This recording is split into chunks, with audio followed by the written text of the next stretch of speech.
আসসালামু আলাইকুম। আজকে আমরা ট্রাভেল করব ঢাকা চট্টগ্রাম কাপ্তাই রুটের হানিফ এন্টারপ্রাইজ 12-21-97 হিনো একে ওয়ান জে নন এসি বাসে। বাসের ইন্টেরিয়র মোটামুটি স্ট্যান্ডার্ড মানের। হানিফের ভালো একটা দিক হচ্ছে তাদের এই সেফটি গ্রিল, যা দেশের পরিবহন সেক্টর হতে প্রায় বিলুপ্ত।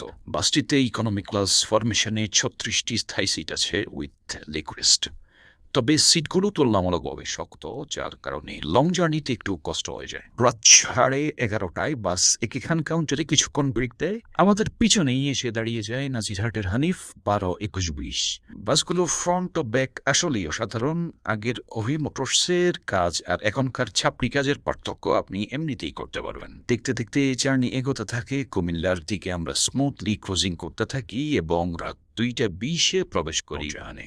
সেখানে প্রায় 30 মিনিটের ব্রেক শেষে পুনরায় ঢাকার পথে রওনা হই। জার্নির বেস্ট পার্ট ছিল সৌদিয়া ও নাজিরহাটের হানিফের দুর্ধর্ষ ড্রাইভিং। ভোর 5টা 15 মিনিটেই কল্যাণপুর নেমে যাই ও একটি সুন্দর জার্নি শেষ হয়।